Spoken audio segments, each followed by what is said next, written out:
Já está aqui ao meu lado, pré-candidato à presidência da República, Renan Santos. Renan, muito boa tarde, seja bem-vindo à nossa programação. Muito obrigado, uma honra estar aqui com vocês. Aliás, que estúdio bonito, hein? Tô pra ver um estúdio mais bonito que eu visitei aqui nas minhas andanças pelo Brasil. Uma delícia trabalhar aqui e um prazer aqui estar com vocês. Obrigado, com certeza, bastante equipado aqui para receber todo tipo de autoridade, pessoas que fazem diferença, com certeza. Bom, pra gente iniciar a nossa conversa, quem é o Renan? Renan Santos é um cara de 42 anos, nascido em São Paulo, filho de um advogado, de uma psicóloga, vindo de um bairro operário lá de São Paulo, bairro da Moca, bairro de italianos ali. Fiz faculdade de Direito na USP, aprendi a fazer política ali dentro, comecei a arrumar minhas primeiras brigas com o petismo ali na faculdade. Sempre fui uma pessoa interessada em história. Comecei a trabalhar muito cedo, comecei a querer empreender, ser empresário muito cedo, tive negócio, fui vendedor, virei, mesmo sendo um cara de humanas, fui projetista de luminária, trabalhei numa empresa de portas e janelas de aço, fui empresário ali nesse segmento. Tive todo o drama e a luta de ser um empresário no Brasil, fui sabotado por justiça trabalhista, aí retorno para São Paulo, fundo o Movimento Brasil Livre junto com meu irmão e com alguns amigos, né, um dentre eles o Kim Kataguiri, deputado federal, e ali a partir de 2015, 2016 derrubamos a Dilma Rousseff, organizando as maiores manifestações da história do Brasil. E aí, mas conforme o tempo passa, a gente percebe que para mudar o Brasil de verdade, a gente tem que entrar no jogo. As pessoas cobravam isso. Renan, não adianta ser só pedra, né? Só criticando quem tá lá. O que você propõe? Eu falei, então beleza, é isso? Então vou montar um partido. Aí montamos um partido chamado Missão, ele ficou pronto no final do ano passado, e com base nisso eu tô concorrendo agora como pré-candidato à presidência da República. Pois é, Renan, o Partido Missão número 14, ele é a formalização política do Movimento Brasil Livre, o conhecido MBL, né? E aprovada pelo TSE em novembro do ano passado de 2025. Qual o trabalho do partido nas eleições desse ano e por que um partido tão jovem já tem uma pré-candidatura aí à presidência da República? Ótimo ponto, assim, eu tenho uma provocação no sentido positivo a sua pergunta, porque de fato os jovens, né, não só partidos jovens, mas pessoas mais jovens têm que ter direito a sentar à mesa para discutir o que é importante para o Brasil, porque os jovens, né, se eles ficarem inertes, eles vão pagar a conta das decisões tomadas pelas gerações anteriores e não vão tomar nenhuma decisão. A gente não senta na mesa para tomar a decisão, mas a gente fica com a conta, e é o que está acontecendo. Decisões muito estúpidas foram tomadas por gerações que infelizmente elegeram o PT por mais de 20 anos. Tá? A gente está vivendo um pacto de 88, pacto de uma Constituição que deu errado, só sobrou pra gente a conta, não ficou nenhum benefício. Então seria uma covardia, não só minha, mas da minha geração, a gente não participar das eleições. E nós precisamos participar, pautar o debate político no Brasil e concorrer para ganhar. A gente também não está aqui como Miss Universo, a gente não quer participar, estamos aqui para ganhar e para tornar nosso país um lugar melhor. Não é só desfilar. Exatamente. Ainda mais que eu não sou um rostinho bonito exatamente, né? Então não daria muito certo. Mas falando um pouquinho do MBL, onde você atuou por muito tempo nos bastidores, conseguiu eleger um deputado estadual também, o Arthur Duval, né? Sim, aqui além do está Kim. Presente. Aqui o Arthur ganhou para estadual em São Paulo, depois o Guto Zacarias ganhou. A gente elegeu muitas pessoas ao redor do Brasil, muitos vereadores também. Hoje o movimento está espalhado ao redor do Brasil, mas nunca dava certo a gente construir algo maior por não ter um partido. Quando você fica na mão de um dirigente partidário, o dirigente escolhe se você é útil ou não de acordo com a conveniência dele. E a gente sempre teve um ideário, projetos, ideias, uma visão de Brasil, uma visão de mundo, e os partidos sempre falaram, não, fica quieto e obedece aqui. A gente falou, não, vamos ter que ter o nosso próprio partido. Partido bastante jovem, mas que traz a presença de muitos jovens. Aqui na Rádio Araranguá, um pouquinho antes de iniciar a entrevista, tinha uma jovem esperando para bater foto com o Renan. Por quê? Porque justamente a gente trata os problemas brasileiros de uma maneira e de uma perspectiva diferente. Os jovens, hoje, se me permitir eu fazer uma pequena digressão aqui, os mais jovens, eles são de uma geração que tudo eles resolvem com um clique. Eles querem respostas rápidas, é uma geração ansiosa nesse sentido, pro bem e pro mal. A parte boa do ansiosa ela não quer ficar presa em discussões inúteis. Quando eu era jovem, né, quando eu tinha lá meus 20 anos, eu estava na faculdade, as discussões sobre maioridade penal, as discussões sobre se aumentava ou não pena para crimes violentos, eram discussões gigantes. Se você nunca tomava nenhuma decisão, ficava só discutindo. A geração atual falou, não, eu quero resolver o problema. Me resolva o problema, igual eu resolvo um aplicativo num clique. Então, a gente quer administrar o Brasil num clique, no sentido de que muitas coisas que são óbvias precisam ser feitas. E os mais jovens entendem isso. E a gente traz soluções também diferentes, as famosas soluções fora da caixa para problemas diversos do Brasil. E aí, ao fazer isso, naturalmente isso ressoa com os mais jovens, é um processo natural. Mas resolver o Brasil num clique não deve ser uma tarefa fácil, né, Renan? A gente observa aí, tem STF, tem Câmara, tem Senado, tem o próprio presidente da República. existe uma conjuntura ali de pessoas que estão respondendo por algo e projetando algo também. Ou seja, esse resolver um clique não recai apenas sobre o presidente. Olha, eu não falo em termos literais, resolver no clipe, mas assim, isso significa resolver rápido. Nada no Brasil, infelizmente, é resolvido rápido. Nada, é verdade. Absolutamente nada. A gente não consegue andar com nenhuma agenda. Para passar uma reforma no Brasil, isso leva anos. E isso faz com que a gente fique para trás. O Poder Executivo no Brasil manda muito pouco. O que nós estamos propondo, antes de tudo, assim, você tem que saber onde você quer chegar. O nome do partido é missão, porque não é assim, partido conservador, não sei o quê, partido de direita, não sei o quê. Não, assim, ó, senso de missão. Missão você tem quando você quer chegar num lugar e você tem um prazo para chegar. Então nós sabemos já o que nós queremos, nós sabemos quais são nossas propostas. Quando você sabe o que você quer, você parte de uma base muito maior. Então assim, você já sabe o que você quer, você vai para a negociação e você vai trabalhar para a realização. Isto nos coloca numa posição diferente de executores mais do que só pessoas que discutem ideias. É por isso que, por sermos bons executores, a gente conseguiu montar um partido rápido, sendo que, sei lá, vou dar um exemplo, o Bolsonaro tentou e não conseguiu montar o dele, o Kassab montou o dele, mas montou num prazo diferente do nosso, com muito mais dinheiro. Ser um bom executor e sair da discussão inútil e ir para a realização é o mérito da nossa geração, na minha visão. E a gente tem que encarnar isso. Qual é a missão do Partido Missão? Tornar o Brasil uma das 5 nações mais importantes do mundo nos próximos 30 anos. Tem que sentar numa mesa como essa, China, Índia, Rússia, Estados Unidos, Brasil, talvez União Europeia. O Brasil tem território para isso, ele tem material humano para isso, ele tem recursos naturais, ele tem economia para isso. A única coisa que o Brasil não tem é armamentos, ele não é capaz hoje de se defender, ele não tem produção própria de tecnologia, ele não tem um PIB condizente com isso e ele não se respeita. O Brasil não se leva a sério. Se o Brasil se levar a sério e entender todo o potencial dele, ele já é uma dessas 5 nações. A gente tem que tomar as medidas que tornem o Brasil esse país. E aí nós estamos desenhando propostas para fazer o Brasil chegar nessa meta, nessa missão. E eu coloco mais um agravante aí. Infelizmente, onde a corrupção reina. Então, infelizmente, a gente ainda está vivendo num país que é tão rico, tão rico, tão rico, que ele vem sendo roubado, usurpado há tanto tempo que ainda não quebrou. Esse é um elemento central. Quando você não sabe onde você quer ir, você fica parado. Aí quando você está parado sem propósito, cabeça vazia é oficina do diabo.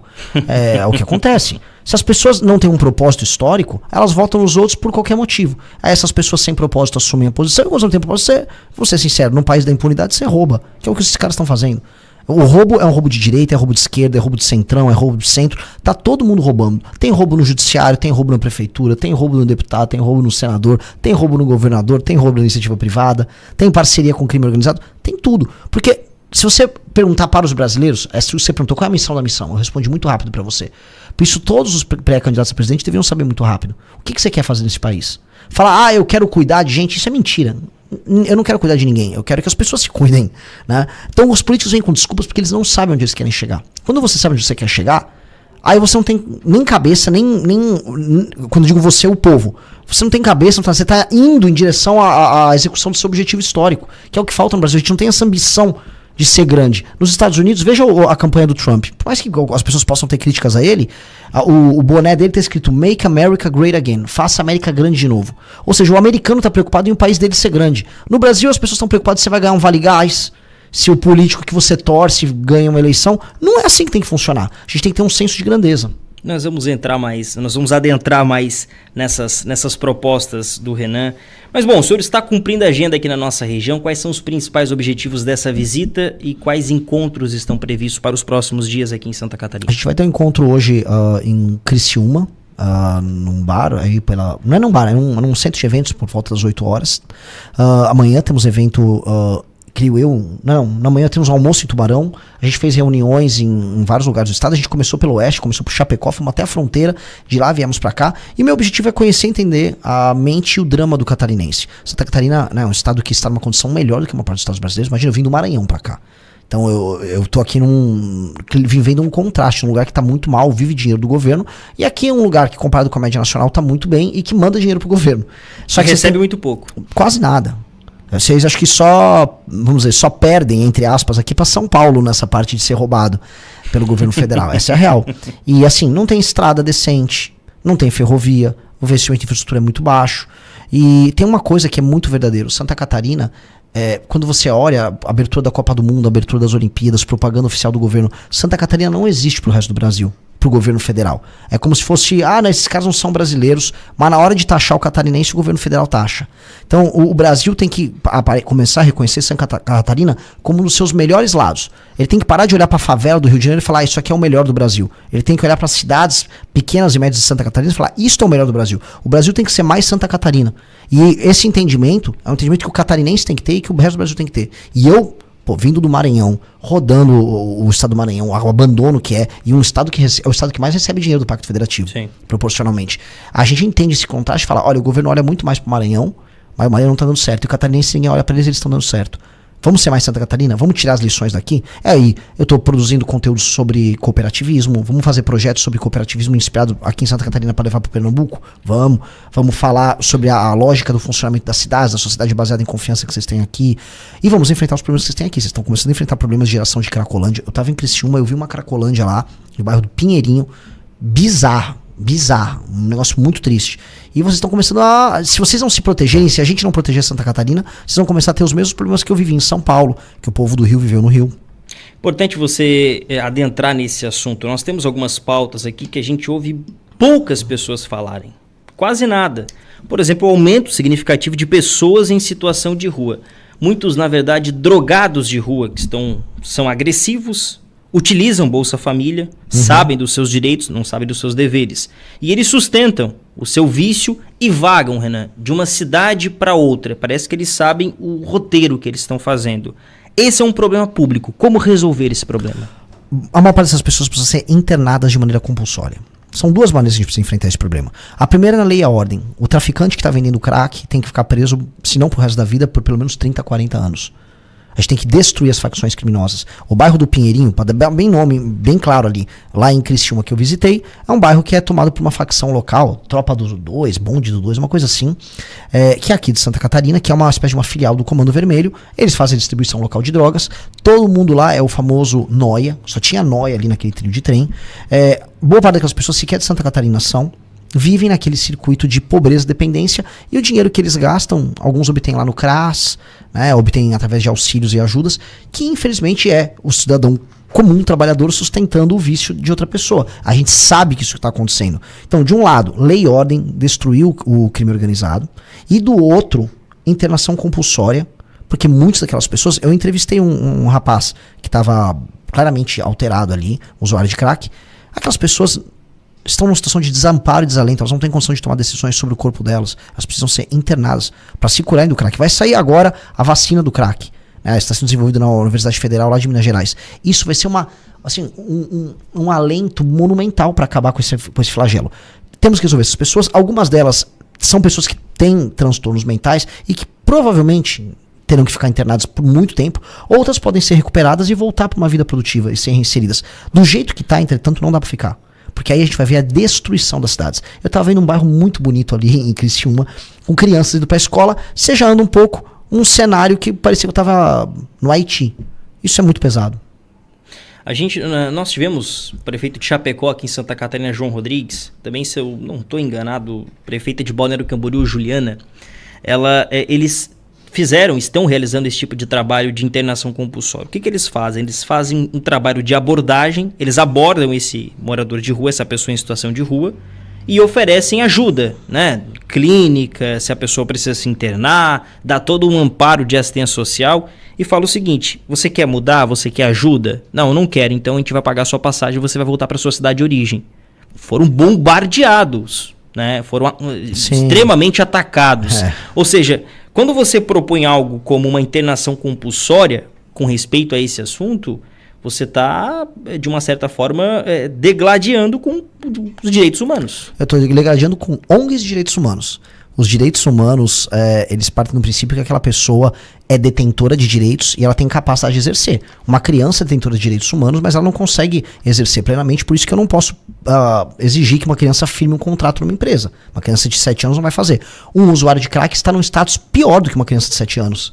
Ela não consegue, vamos dizer, fazer suas necessidades fisiológicas como uma criança de 7 anos faz. Ela não consegue se controlar como uma criança de 7 anos. Portanto, as faculdades mentais delas colocam ela numa situação de vulnerabilidade em que ela precisa ser internada. Essa é a verdade. E essa pessoa não tem condição de deliberar, e aí é um outro ponto que essa turma de direitos humanos vem também entrar. Se ela pode escolher usar essa ou aquela rua de moradia. A rua é pública, ela não é privada. Ele não pode privatizar a rua para ele morar lá. Porque quando ele vai e mora numa praça, ele destrói uma rua, ele está destruindo um bairro, uma comunidade, uma vivência, a forma como aquelas pessoas se relacionam. E as pessoas pagam IPTU. E no Brasil é caro, é um imposto absurdo sobre propriedade que as pessoas pagam. Então elas pagam IPTU e aí a rua delas é privatizada por um cracudo. Isso eu acho absurdo. Aí vem um cara de direitos humanos. E os direitos humanos da mulher que não tem mais coragem de andar na rua com medo de ser assaltada? Ela perdeu o direito de ir e vir, que é uma derivada de um dos direitos fundamentais de primeira geração, que é o direito à liberdade. E aí?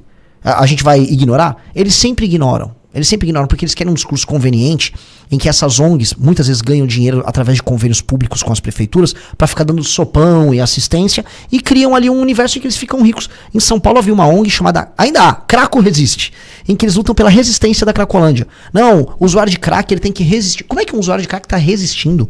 Ele não está, ele está desistindo, ele está morrendo. E aquelas ONGs, enfim, recebem financiamento muitas vezes internacional ou convênios com prefeitura. E aí, né, tem uma massa de parasitas que são mantidos fazendo isso. Interessante, né? Como é que São Paulo conseguiu acabar com a Cracolândia? São Paulo, na prática, não acabou com a Cracolândia. Aqueles usuários de crack foram espalhados pela cidade. Então, houve um espalhamento deles. Então, eles não ficaram concentrados numa região só, destruindo aquele bairro. Foi uma alternativa ali, eu não vou nem criticar, porque, assim, precisa acabar com a Cracolândia. Mas foi a alternativa que tanto o Tarcísio quanto o Nunes tinham para fazer aquele enfrentamento. A real é, a gente tem que facilitar a vida dos prefeitos e governadores, permitindo e facilitando a internação compulsória. Outra coisa, a gente está falando muito sobre isso. Nós precisamos catalogar todos os moradores de rua no Brasil. Nós precisamos separar quem são as pessoas que têm transtornos mentais que precisam ser internados. Não por causa do crack, eventualmente por um transtorno mental. Boa parte, o grosso do morador de rua ele é homem, poucos são mulheres. É um homem em geral com transtornos mentais e abandonado pela própria família. Aquilo de, vou te mandar para sua família. A família às vezes nem existe, a família não quer ir por perto. Então essa pessoa, ela precisa de uma internação, ela precisa de um acolhimento. E se ela não aceitar, a rua não é lugar para morar. Nos Estados Unidos, o Trump está discutindo até uma legislação bem simples. Se você quiser ficar na rua, eles vão prender você. Porque no final você vai ter que ter uma sanção que impeça a pessoa de ficar na rua. A gente está falando, vamos permitir a internação. Há um grupo de pessoas que são passíveis de serem recuperadas e reinseridas economicamente. Sim, vamos fazer lugares de acolhimento, recebimento e de reinserção. Mas isso é um percentual. Outro percentual, e as pessoas precisam entender, são de pessoas com transtornos mentais que às vezes vai demandar que elas precisem ficar internadas. E hoje elas ficam tendo os direitos humanos delas violados. Vou falar aqui nos termos do ongueiro de esquerda. A mulher, quando fica na rua, ela é violentada sexualmente. Muitas ficam grávidas ali, nem sabem quem é o pai. Ela tá usando droga, ou ela tá vítima, tá à mercê de uma outra pessoa violenta que também tá fora de si. Rapazes vivem ali largados, acabam cometendo crimes. Muitos têm passagens por polícia. Então, definitivamente, não é bom pra ninguém isso. Nós precisamos corrigir esse problema sem, vou colocar, sentimentalismo barato. Hoje o sentimentalismo barato ele é usado para favorecer ONG de picareta. A ONG picareta não vai ter vez conosco. Bom, Renan, como é que você avalia hoje o atual cenário político e econômico do Brasil, pensando nas eleições deste ano? Horrível, horrível. Assim, eu sou muito otimista sobre o futuro do Brasil, mas o presente ele é horroroso. O maior escândalo de corrupção acontecendo e ninguém dando bola. As pessoas querem saber se o Neymar vai ou não vai para a Copa, e não se o Vorcaro delata ou não delata. Isso deveria ser a grande preocupação brasileira. O escândalo do Banco Master, que é um escândalo que pega a esquerda, começa o governo do PT, passa para o governo Bolsonaro, tem todo o centrão envolvido, boa parte do mercado financeiro, judiciário, ministro do STF envolvido, e nada acontece. As pessoas não estão ligando, as pessoas meio que desistiram do Brasil. Economia, com o Brasil indo para uma rota em que a dívida está quase estourando, juros lá no alto, portanto custo de dinheiro muito alto, impostos também cada vez mais caros, né? Um futuro IVA, que vai ser o imposto que nós teremos, né? O pós-ICMS, que vai ser um dos mais caros do mundo, se não o mais caro do mundo, ou seja, uma situação horrorosa. É fácil de resolver? Em termos de medidas, é fácil, medidas. O problema é aquilo que você colocou no começo, é um problema político.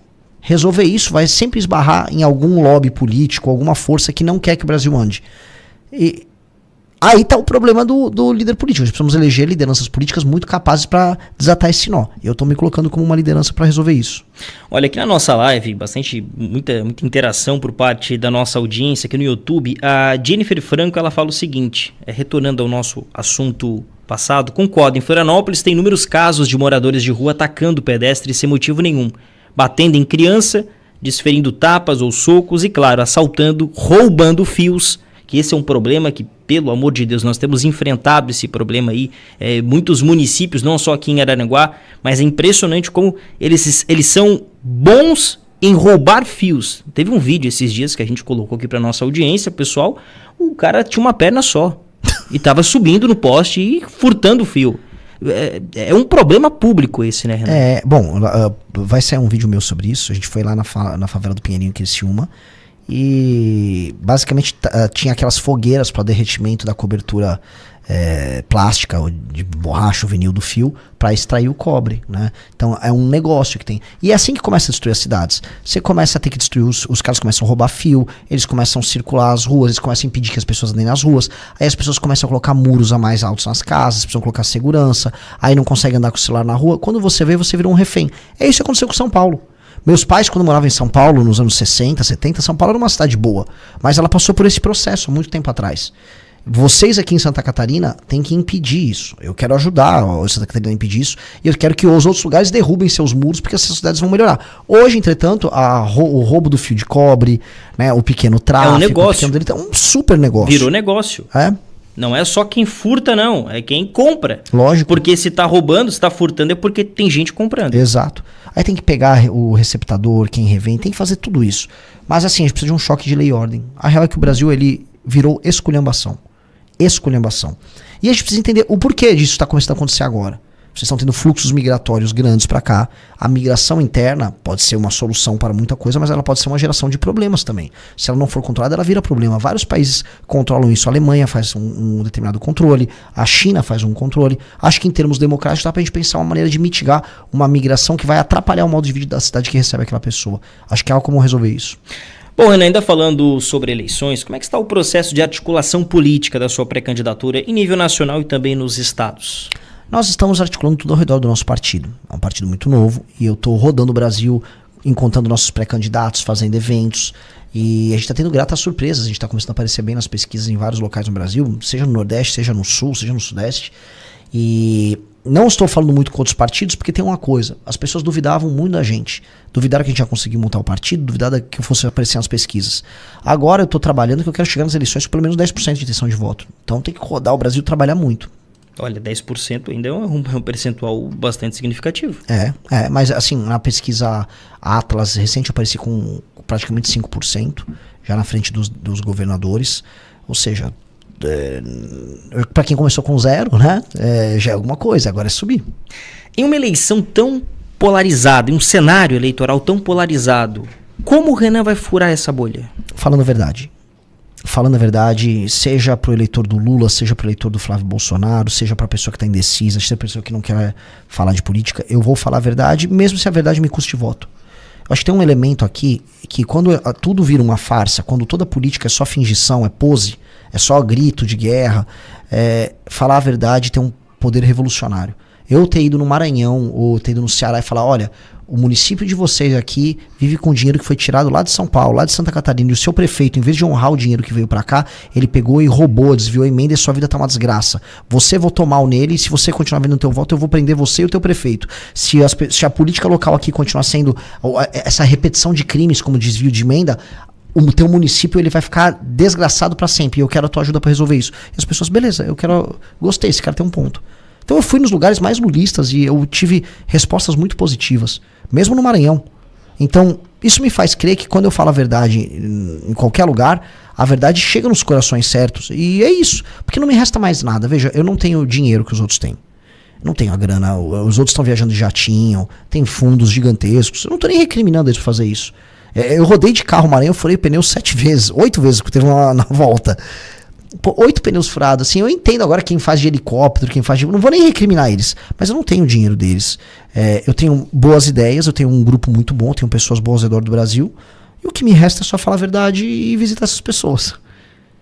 Olha, aqui na nossa live, Fabou SB, se fizer tudo o que está propondo, viramos país de primeiro mundo. É verdade. É verdade. É um comentário porque, de fato, não é fácil fazer isso. Não é. A discussão não é sobre o que, é sobre o como. O problema, como a gente falou aqui, veja, resolver a questão de morador de rua num país que trata da questão da lei e da ordem não deveria ser tão difícil. mas você citou as ONGs, todo esse trabalho, né? Os direitos humanos. Sim, é um trabalho de sabotagem. Imagina, a gente tem trabalhos de sabotagem em todas as áreas no Brasil. A gente estava vendo agora, né, na questão da Ferrogrão, lá no Mato Grosso, aparece o Ibama, não, veja só, ó, tem uma tribo indígena a 160 quilômetros daqui, cuidado, vocês têm que rever isso aí. Rever o quê? Rever o quê? Tava com o PSOL entrando com discussões bizantinas também sobre uma hidrovia. Ou seja, mesmo às vezes até quando tem a obra, quando a infraestrutura está montada, os caras tentam sabotar você até nisso. É um país que... Todo mundo fala, Deus é brasileiro, mas parece que Deus abandonou o Brasil por um período e falou, agora vocês vão aprender o que é inferno. E a gente está aprendendo aqui, assim, o que é viver sob constante sabotagem. A gente é sabotado o tempo todo. Então é um país, assim, que é difícil. Só que a gente tem que botar muita energia. Porque outras grandes nações já passaram por momentos muito ruins e viraram o jogo. É a nossa hora de virar o jogo. Dá pra virar o jogo? Precisa virar o jogo. Se não virar o jogo, o Brasil acaba. E eu tô sendo bem sincero, quem está nos ouvindo, o Brasil com a dimensão territorial que ele tem, com os recursos naturais que ele tem, se ele não ficar grande, rico e puder se defender, ele vai ser tomado, ele vai ser esfacelado. E de uma maneira, às vezes, sem guerra, sem nada. Ele vai se dividir, ele vai virar um pedaço sob influência da China, outro sob influência dos Estados Unidos. É o que acontece quando se é fraco. Veja só o que aconteceu com a primeira reserva de terras raras que estava sendo explorada lá em Goiás. Veio lá uma empresa americana, já está explorando, vai mandar aquilo para os Estados Unidos, lá eles vão fazer ímãs, vão mandar um pedaço para a Inglaterra, eles vão começar a fazer equipamento para drone, motor para energia eólica, equipamento militar, semicondutor, e a gente aqui, não, mas estamos exportando. Pô, é isso? Esse é o nosso papel? Sempre vender recurso natural para os outros? A gente não conseguiu aprender em tantos anos de história. Então, é dureza, né? A gente tem que meio que rever tudo e falar, vamos parar com essa sabotagem. Bom, você falou sobre drones, e drones me lembra produtor agrícola, produtor rural, agricultura. Nós estamos, infelizmente, passando por um momento onde o agricultor, o homem do campo, ele tem sido pouco assistido. Como melhorar esse diálogo entre o produtor rural, o governo federal e, ao invés de sabotar o produtor rural, fomentar ainda mais a produção? O produtor rural, ele é sabotado no momento que ele tenta comprar um fertilizante e não tem um fertilizante feito no Brasil, porque as ONGs proíbem a gente de produzir nosso próprio fertilizante, não deixa a gente explorar as nossas minas de fosfato e de potássio. Ele é explorado pelo Ministério Público do Trabalho e por fiscalizações draconianas com o objetivo único exclusivamente de sabotagem. Todo mundo que trabalha na área do campo sabe disso. Eu trabalhei na área industrial e a gente sabe como é que é. A gente tem uma Justiça do Trabalho e um Ministério Público do Trabalho que são feitos para punir quem está trabalhando. Aí ele quer escoar a produção dele, não tem estrada, não tem ferrovia, e aí ainda vai aparecer um político e falar, não, mas eles têm um crédito subsidiado. Eles são bem menos subsidiados do que os agricultores da Europa, ou mesmo do que o agro americano, e mesmo assim tem um custo Brasil gigantesco para lidar. O agricultor brasileiro tem que ser visto como amigo do Brasil. O agro brasileiro, onde chega, ele gera desenvolvimento. Pô, Tocantins é o agro que desenvolveu Tocantins. O sul do Maranhão, eu vi, região de Balsas, região de Imperatriz, o agro fazendo a diferença. Mesmo no estado que é assim, a sabotagem no Maranhão é um trabalho de profissionais. Os políticos do Maranhão são os políticos mais profissionais que eu já vi. Eles falam assim, cara, a gente tem PhD em sabotar a própria população. E mesmo assim o agro resiste lá, Mato Grosso bombando, Goiás bombando. Se a gente não atrapalhar o trabalho do agro, se a gente der infraestrutura para o agro, se o Estado, se o governo federal brasileiro criar instrumentos que façam que qualquer tipo de fiscalização não seja uma fiscalização com o intuito predatório de impedir as pessoas de trabalharem, o agro brasileiro estoura. Ele já é muito produtivo. A gente só tem que deixar ele continuar tendo os níveis de produtividade que eles têm e continuar subindo. Olha, você está em um estado onde parcialmente existe um certo índice de aproveitamento muito maior, né, para o próprio bolsonarismo, né, para o Flávio Bolsonaro. O filho do Bolsonaro veio para cá também, o Carlos Bolsonaro, candidato ao Senado. E visitando todos esses estados, Renan, como é que você observa esse cenário? Porque, infelizmente, ainda está muito assim. De um lado Lula, PT, do outro Bolsonaro. Eu não quero me tornar repetitivo, mas como furar essa bolha? É o que eu te disse numa das perguntas que você fez. Você tem que falar a verdade, inclusive sobre eles. As pessoas aqui em Santa Catarina têm que entender que elas estão sendo usadas pela família Bolsonaro como bucha de canhão já faz tempo. Grande parte das pessoas que ficaram acampando na frente de quartel, e uma parte delas foi presa, ficou lá tomando chuva, sol, achando que o Bolsonaro ia fazer um artigo 142, eram daqui de Santa Catarina. Boa parte das pessoas que fizeram outdoors, campanhas gigantescas pelo Bolsonaro e não foram assistidas com investimento na área de infraestrutura, eram aqui de Santa Catarina. Eu estava visitando a UFSC aqui, é 20 milhões que precisa para terminar a obra. Vê se o governo Bolsonaro olhou pro Santa Catarina nisso. Nunca olhou. Aí sabe o que os bolsonaristas fizeram? Manda o Jair Renan pra Balneário Camboriú pra se eleger, sabendo que o eleitor daqui é de direita, e agora mandaram o Carlos Bolsonaro. Ué, mas já não tinha senador, candidatos ao Senado bolsonaristas aqui? Por que precisa mandar o Carlos pra cá? Um cara que foi um péssimo vereador lá no Rio de Janeiro, aí manda pra cá. Aí manda pra cá, ele não, é porque eu gosto daqui. Oi? Se ele quisesse expandir o nome da família, que ele fosse concorrer na Bahia, um lugar que ele arrancaria um senador de esquerda, mas não. O lance é assim, o bolsonarismo quer vida mansa, usando a boa vontade das pessoas que seguem eles. Quando eu falo isso, deve ter pessoas que estão acompanhando aqui na rádio e devem estar bravas. Ah, meu Deus, esse cara é um comunista. Eu não sou comunista não, cara. Eu derrubei a Dilma no impeachment dela. Lutei muito mais contra o PT do que os Bolsonaro, que não faziam nada naquele período. O Bolsonaro ficava lá dentro do Congresso gravando os vídeos, fazendo arminha. Agora, vocês têm que acordar que vocês estão sendo usados. O que é uma novidade? As pesquisas estão demonstrando aqui em Santa Catarina que eu tô, entre o público jovem, empatado com o Flávio. A pesquisa Atlas é bem clara sobre isso. Então qual é o recado? As pessoas mais velhas precisam despertar, porque os seus filhos estão despertando. Então eu entendo que dá pra você ser de direita sem ser um Bolsonaro aqui em Santa Catarina. Assim como eu tô indo lá no Maranhão e eu tô mostrando pros filhos dos eleitores do Lula, dá pra ter uma vida em que você não precisa depender do Bolsa Família, não depender da emenda ou do carguinho do prefeito ladrão da tua cidade, e que você não precise aceitar que o ladrão vai te assaltar no meio da rua. E o cara, beleza, eu não vou concordar com o voto lulista da minha mãe. Eu preciso que os jovens continuem nessa energia, que eles estão conosco, e que os mais velhos despertem. Eles precisam despertar. Aqui houve uma enganação, a família Bolsonaro usou os catarinenses. E ainda usa.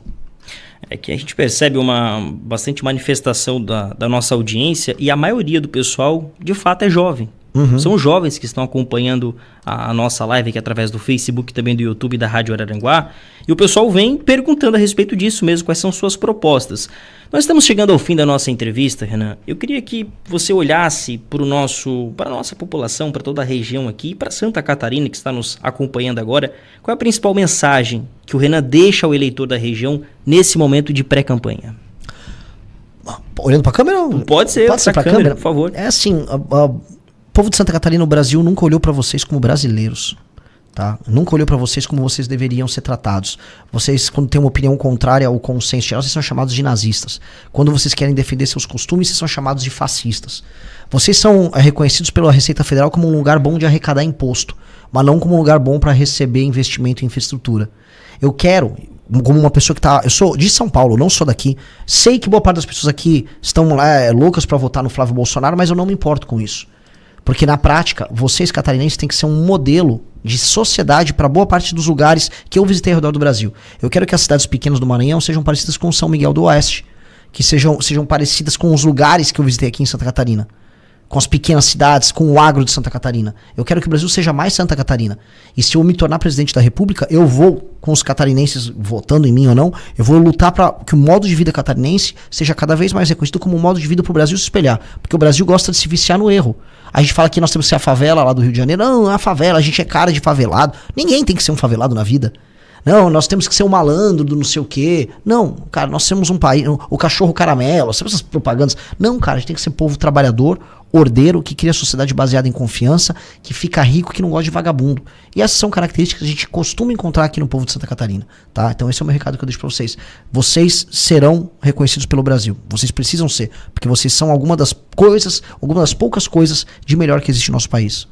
Pré-candidato à presidência da República, Renan Santos, foi um prazer receber o senhor aqui hoje nos nossos estúdios. Boa sorte no trabalho. Até a próxima. Muito obrigado, desculpa o pequeno atraso. Tamo junto, valeu.